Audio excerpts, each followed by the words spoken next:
মুর্শিদাবাদ লোকসভা কেন্দ্রের অন্তর্গত লালবাগ শহরের লালবাগ সিংঘি উচ্চ বিদ্যালয় 107 এবং 108 নম্বর ভোট গ্রহণ কেন্দ্রকে সম্পূর্ণ মহিলা দ্বারা পরিচালনা করা হচ্ছে এবং এই দুটি ভোট গ্রহণ কেন্দ্র আদর্শ ভোট গ্রহণ কেন্দ্র হিসাবে চিহ্নিত করেছে নির্বাচন কমিশন। সম্পূর্ণ মহিলা ভোটকর্মী দ্বারা ভোট গ্রহণ প্রক্রিয়া চলায় খুশি ভোটাররাও।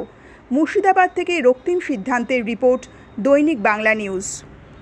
কোনো কি অসুবিধা হয়েছে? না না, আমাদের এই মুর্শিদাবাদ বিধানসভা কেন্দ্র লোকসভা কেন্দ্র খুব শান্তিপূর্ণ, আমাদের বরাবরই এখন অবধি সেরকম পরিস্থিতি কখনো সম্মুখীন হয়নি। সম্পূর্ণ মহিলা দ্বারা ভোট পরিচালিত হচ্ছে, কতটা মানে নিজে একজন মহিলা কতটা খুশি? ভালো লাগছে। আমি নিজেও একজন ভোট কর্মী ছিলাম, অ্যাবসেন্টি ভোটার্সের ভোট নিয়ে এসেছি এবং পূর্ববর্তী অ্যাসেম্বলি কনস্টিটিউশনের ভোট আমিও নিয়েছি। তো নিজেকে এই জায়গা থেকে নিজের পূর্ব স্মৃতিগুলো মনে পড়ে যাচ্ছিল। আচ্ছা, কী নাম আপনার? সংযুক্ত করতে আমার খুব ভালো লাগছে। আচ্ছা, একজন আচ্ছা, ভোট দিলেন, ভোট দিতে কোনো অসুবিধা হয়েছে? কোনো রকম অসুবিধা হয়নি। আচ্ছা, কী নাম আপনার?